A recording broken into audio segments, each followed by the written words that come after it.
लवकर उठत असते. त्यांनी सांगितल्यासारखं इथलं सगळं पॉझिटिव्ह आम्हाला मिळतं तरी जर ते खूप चांगले आहे.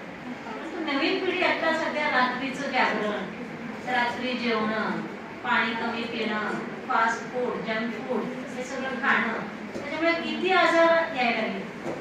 आणि त्या आजारामुळे मी 20 वर्षापासून असे योग वर्ग चालवते. माझ्याकडे लहान मुली पण यायला लागल्या.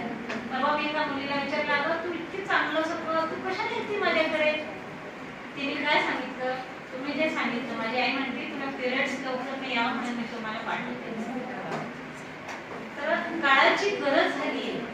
योग करणं, रेकी करणं, एक्सप्रेशन, अध्यात्म ही काळाची गरज झाली आहे.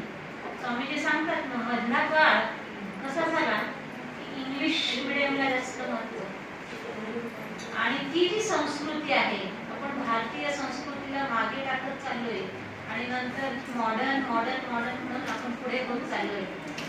खरं तर भारतीय संस्कृतीच, ताईंनी सांगितलं ना हे जे पॉइंट्स आहेत, स्वामीजींनी सांगितलेले हे आपले हार्मोन्सचे पॉइंट आहेत. पिरियड्स मध्ये बांगड्या का घालायच्या आधीच्या बायका, त्याला कारण हेच होतं की ते पॉइंट्स पण हे व्हायचे.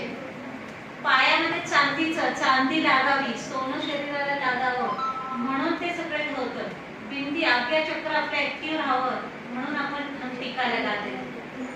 हे सगळं आधीचं जे स्वामीजीने पण खूप सुंदर ऍक्टिव्ह पद्धती शिकवतात. स्वामीजी पण आमच्या हातांना आणि आमच्या पायांना हॉस्पिटल म्हटलेलं आहे. म्हणजे दवाखाना बाहेर नाहीये, इथेच आहे. स्वतःचं डॉक्टर आपल्याला स्वतः कसं होता येईल त्यासाठी रेकी अवश्य शिका. त्याच्या